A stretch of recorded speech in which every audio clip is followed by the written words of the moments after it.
Bonjour mes chers élèves de la troisième année collégiale. Dans le cadre de la préparation aux examens régionaux et pour consolider et renforcer vos acquis et vos connaissances, on vous propose une correction de la série des exercices extraits des examens régionaux qui sont en relation avec le système nerveux, généralement la communication, c'est-à-dire les fonctions de communication. L'exercice 1. Parmi les conséquences du tabagisme, on lit le texte, les troubles de la vision à cause de son impact sur les muscles internes liés à la rétine. Pour déterminer la cause, on vous propose ces expériences. Donc ici, on cherche de lier, de trouver la cause des troubles de la vision en relation avec le tabagisme. Expérience 1. On pose deux groupes de motoneurones, c'est-à-dire des neurones moteurs, c'est-à-dire des fibres nerveuses motrices, qui énervent les muscles internes des yeux dans deux milieux. Le document suivant montre les résultats obtenus. Donc vous remarquez ici, le schéma 1 il nous montre les motoneurones avant l'expérience. Ici, ces neurones dans un milieu riche en nicotine. Et puis, ici, les neurones dans un milieu qui est normal. La première question vous demande de dessiner un neurone. Donc pour dessiner un neurone, n'oubliez pas de mettre les trois composantes de sa structure, c'est-à-dire le corps cellulaire avec le noyau, le cytoplasme et les prolongements, les dendrites, et puis l'axone. Et puis, vers la fin, vous avez une arborisation terminale. Le schéma doit être simple et bien légendé. Comparez les motoneurones du schéma 2 et 3. Donc, si vous comparez ici dans le schéma 2 et le schéma 3, vous allez marquer qu'il y a une différence de taille, la longueur des prolongements et aussi le nombre de ces prolongements, surtout l'arborisation terminale. Ces prolongements, ils sont faibles. Et aussi, il y a une différence au niveau de la longueur des axones. Comparez les motoneurones du schéma 2 et 3. Donc, la diminution, on remarque qu'il y a une diminution du nombre et de la longueur des prolongements nerveux des motoneurones dans le schéma 1 par rapport au schéma 2, qui est normal. Déduisez l'effet de la nicotine. Donc, vous allez remarquer que la nicotine, elle agit sur la forme des neurones en diminuant l'efficacité fonctionnelle. L'expérience 2 nous montre une autre étude en relation toujours avec les motoneurones et le tabagisme. On a calculé le nombre des plaques motrices dans les muscles internes de la vision chez deux groupes de souris. Document 2, comme vous voyez ici, il s'agit d'un graphique qui nous montre. Les souris du groupe 1 n'ont pas subi l'effet de nicotine, c'est ce groupe, et puis le groupe 2 qui a subi l'effet de la nicotine. Donc ici, on va comparer le nombre de plaques motrices, sachant que la plaque motrice, c'est une jonction neuromusculaire, c'est-à-dire la liaison entre un neurone et un ensemble de fibres musculaires. La question, comparer le nombre des plaques motrices chez les deux groupes. Donc vous voyez, c'est très remarquable qu'il y a un grand nombre de plaques motrices chez le groupe 1 et faible chez le groupe 2. Donc la réponse est la suivante, le nombre des plaques motrices chez le groupe 1 est plus grand chez le groupe 2. Donc essayez de mettre des phrases simples pour la comparaison et de mettre plus ou moins. Expliquez les troubles de la vision chez les fumeurs à partir de ces deux. Donc c'est ça qu'on doit donc expliquer pour mettre en évidence la liaison entre le tabagisme et les troubles de la vision chez les fumeurs. Expliquez donc à partir des connaissances et des données qu'on a vues. Donc, les connaissances, c'est que la plaque motrice, il énerve un ensemble de fibres nerveuses, de fibres musculaires plutôt. Et à partir de ces deux expériences, il nous montre que la nicotine fait diminuer le nombre des plaques motrices. C'est-à-dire diminution du nombre des plaques motrices, c'est-à-dire diminution du nombre des fibres musculaires qui sont énervées. Donc, il y aura une diminution au niveau de la réponse musculaire. C'est ce qui explique le trouble des muscles de la rétine. Donc, la nicotine va diminuer le nombre des plaques motrices, ce qui va diminuer le nombre des fibres musculaires effectrices et aussi le nombre de plaques motrices. Et par conséquent, une diminution des mouvement des muscles. Exercice 2. On lit le texte. Lorsque le médecin frappe la rotule, c'est-à-dire à ce niveau, d'une personne par un petit marteau, c'est un marteau médical, la jambe bouge en avant, spontanément, c'est-à-dire d'une façon involontaire. Pour déterminer les caractéristiques de ce mouvement ainsi que les éléments responsables, donc vous voyez l'objectif, on doit déterminer les caractéristiques du mouvement et aussi les éléments qui interviennent dans ce mouvement. On vous propose les données suivantes. Document 1 montre les éléments qui interviennent. Pendant ce mouvement, on remarque que le muscle 1, c'est-à-dire ce muscle, se gonfle et sa longueur diminue, puis il revient à son état initial. Donc le gonflement du muscle, c'est-à-dire la contraction, et puis il revient à son état initial, c'est-à-dire le relâchement du muscle 1. Vous avez donc ce mouvement, il est contrôlé par deux muscles 1 et 2. Déduisez des deux caractéristiques du muscle mis en évidence. Donc puisqu'on a fait une frappe, c'est-à-dire c'est une excitation, c'est une stimulation mécanique au niveau de la rotule, on parle donc de l'excitabilité, la première propriété du muscle.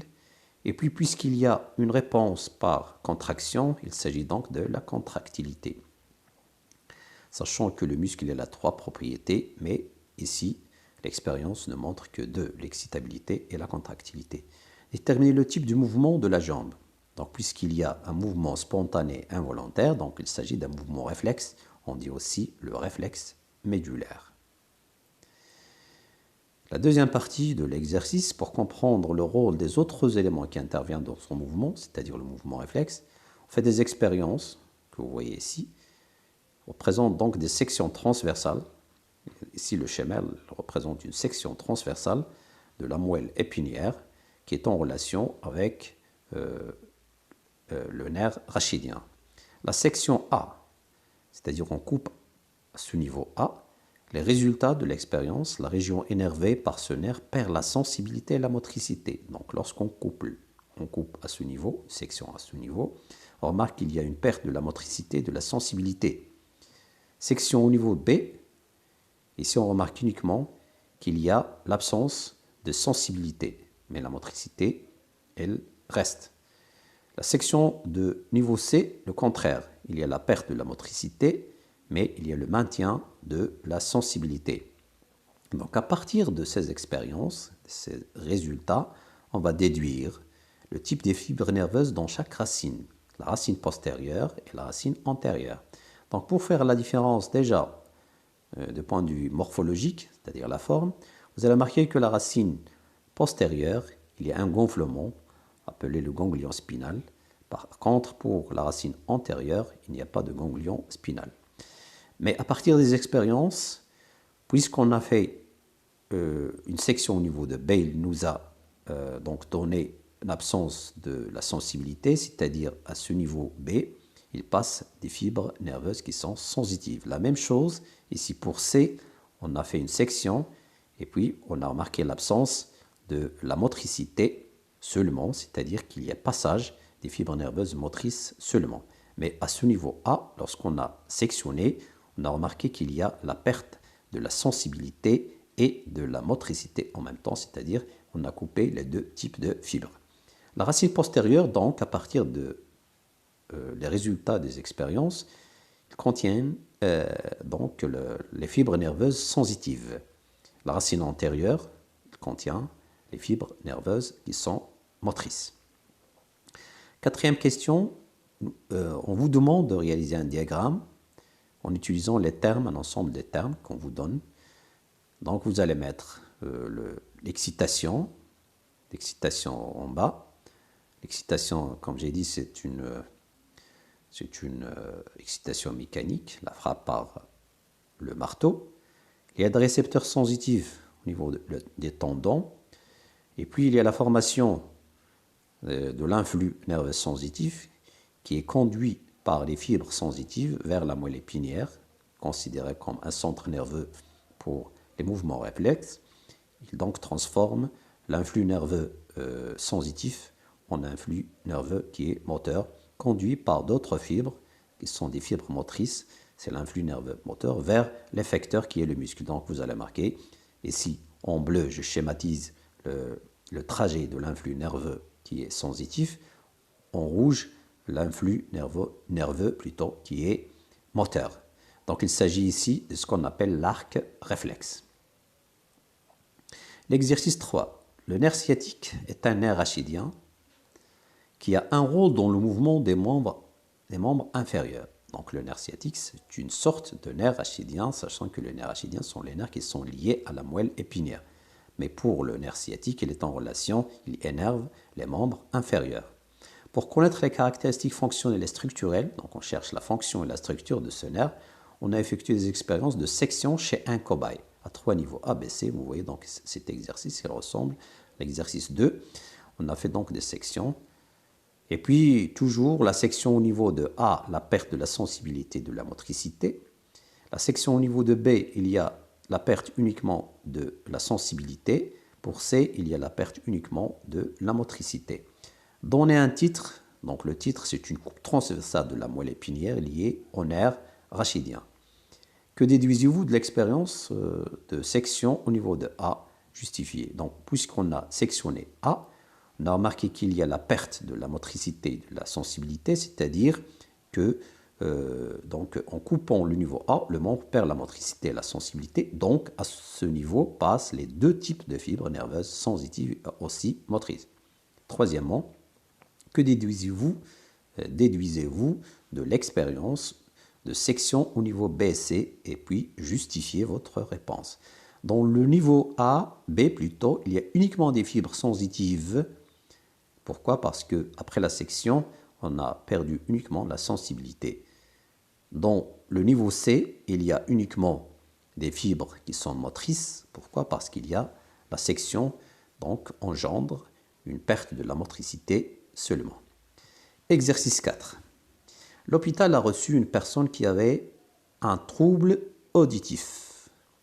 À la suite d'un accident de la circulation, cette personne entend des sons mais ne connaît pas leur signification. L'examen a montré que ses oreilles étaient saines.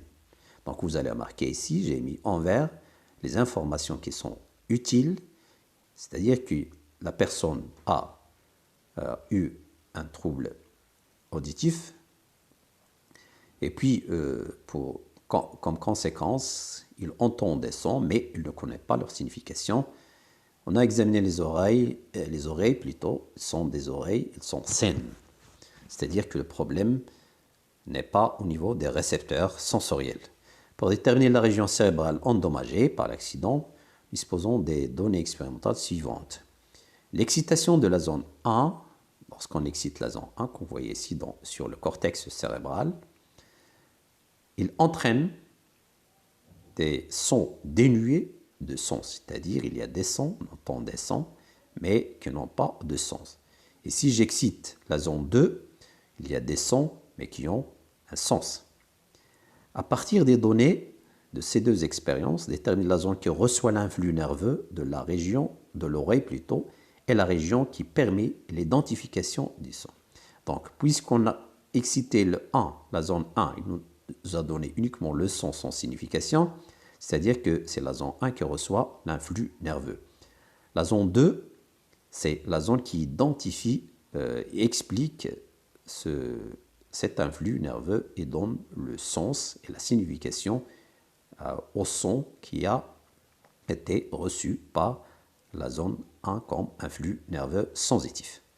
À partir des informations précédentes, déterminez en justifiant votre réponse la localisation des lésions cérébrales subies par la personne.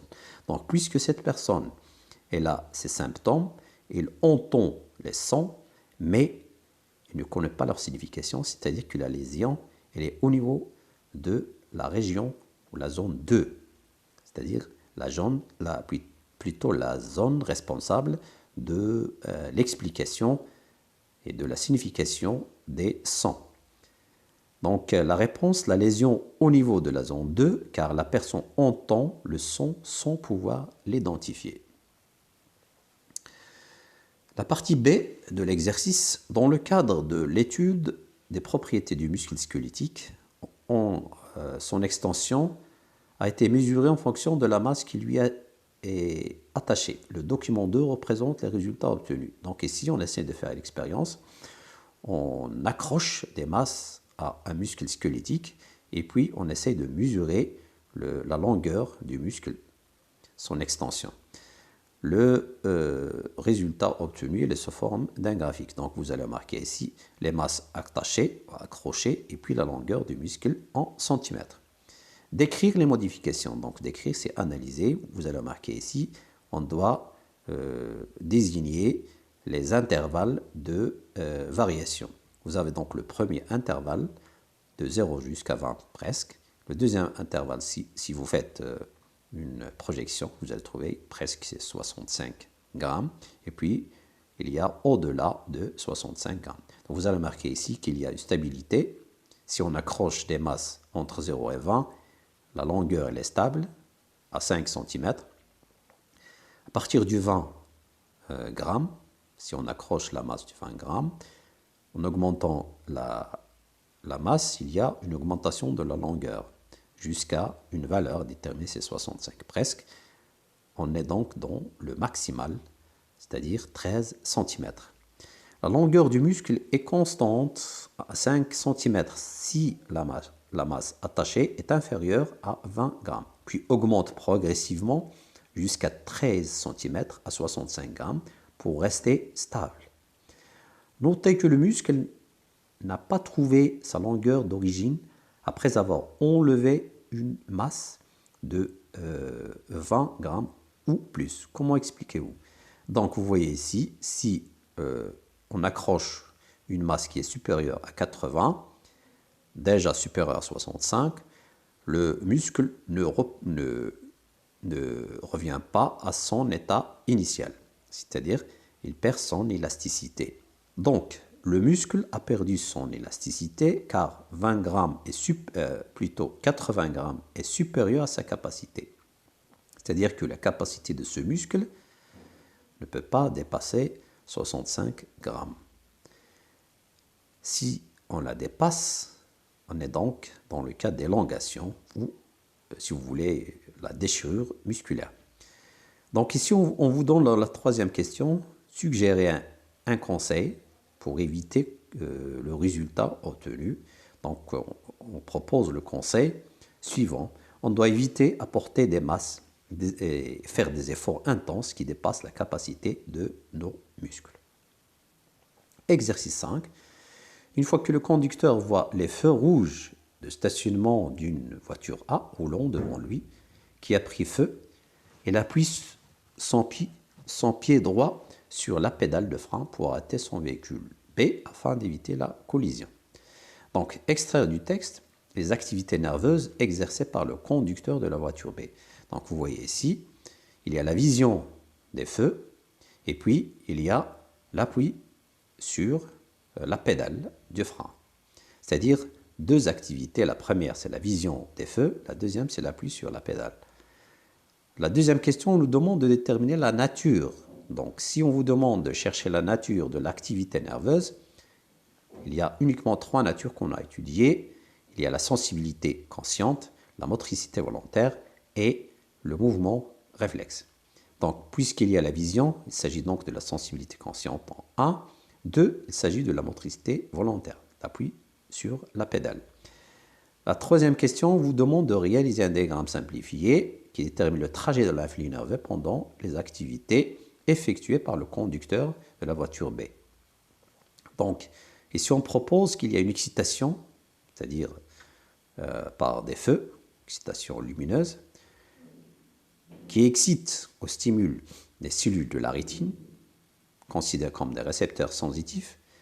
Ici, il y aura l'élaboration d'un influx nerveux sensitif qui sera conduit par les fibres sensitives au niveau des nerfs optiques vers l'aire visuelle, qui est considéré un nerf, qui est une aire plutôt considérée comme un centre nerveux sensitif.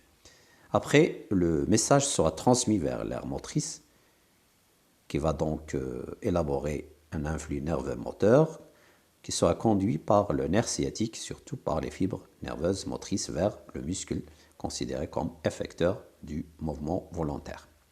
L'exercice 6 Lors de l'apparition d'une ampoule à son domicile, Omar a été soumis à un choc électrique qui a fait tomber du haut de l'escalier, puis transféré à l'hôpital. Après l'examen, elle a été constaté qu'elle était incapable. Donc, ce qui nous intéresse ici, c'est l'incapacité de bouger son mouvement inférieur gauche. Donc ici, on vous demande d'élaborer une hypothèse pour expliquer l'état de Omar. Donc la capacité de bouger son membre inférieur gauche, il s'agit donc d'un mouvement volontaire qu'il ne peut pas faire. Je suppose donc 3 hypothèses qui sont possibles, puisqu'il s'agit d'un mouvement volontaire qu'il ne peut pas faire. Je dois donc considérer qu'il y a un problème au niveau des 3 éléments qui interviennent dans le mouvement volontaire, c'est-à-dire le centre nerveux, c'est-à-dire l'aire motrice, et puis les fibres nerveuses motrices qui passent par la moelle épinière, et aussi il peut y avoir le problème au niveau des muscles. Donc, pour l'hypothèse, je vais donc commencer la phrase par je suppose, parfois peut-être, parfois je dis je propose, ou je dis uniquement mon hypothèse est. Donc je suppose une lésion au niveau de l'aire motrice droite. Pourquoi? Parce que le problème il est au niveau du membre inférieur gauche. Je peux dire aussi au niveau du nerf sciatique gauche ou au niveau des muscles. Donc afin de déterminer la cause, le médecin traitant, il a effectué des examens médicaux que vous voyez ici. L'examen 1, le médecin a mis un morceau de glace sur le pied gauche d'Omar. Celui-ci, donc, il a senti le froid. Donc, puisqu'il y a une sensation de froid, c'est-à-dire que les fibres nerveuses sensitives, ils sont intactes, ils sont saines. L'examen 2, le médecin a demandé à Omar de lever le pied droit, l'autre pied. Donc, il a pu le faire, c'est-à-dire qu'il n'y a pas de problème au niveau de la moelle épinière, parce que là peut passer l'influx nerveux moteur. Examen 3, le médecin frappe la rotule, donc ici, et le pied gauche ne se précipite pas, donc il n'y a pas de se précipite pas, c'est-à-dire qu'il n'y a pas de mouvement. Et puis il y a une imagerie RM de l'aire motrice droite, c'est-à-dire il est régulière, pas de problème.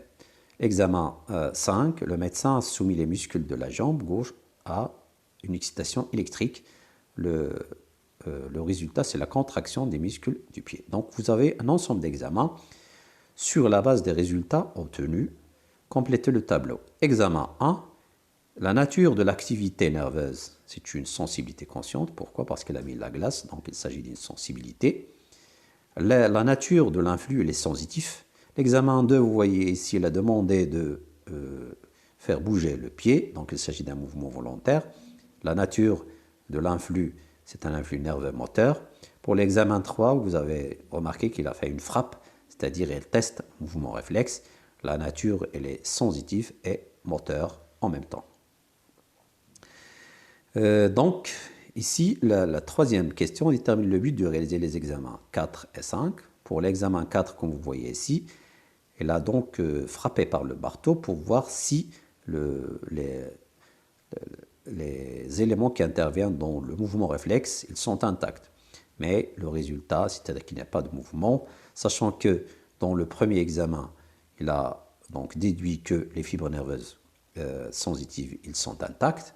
Deuxième examen, il nous donne que la moelle épinière aussi elle est intacte, mais ici, il nous montre que les fibres nerveuses qui sont motrices, là où il y a le problème, et aussi ici, il va tester par l'IRM, c'est-à-dire il cherche l'imagerie de la résonance magnétique au niveau du cortex cérébral. Il a trouvé que les 2 aires, ils sont intacts, pas de problème au niveau des centres nerveux. C'est-à-dire que le problème, il réside au niveau des fibres nerveuses qui sont motrices.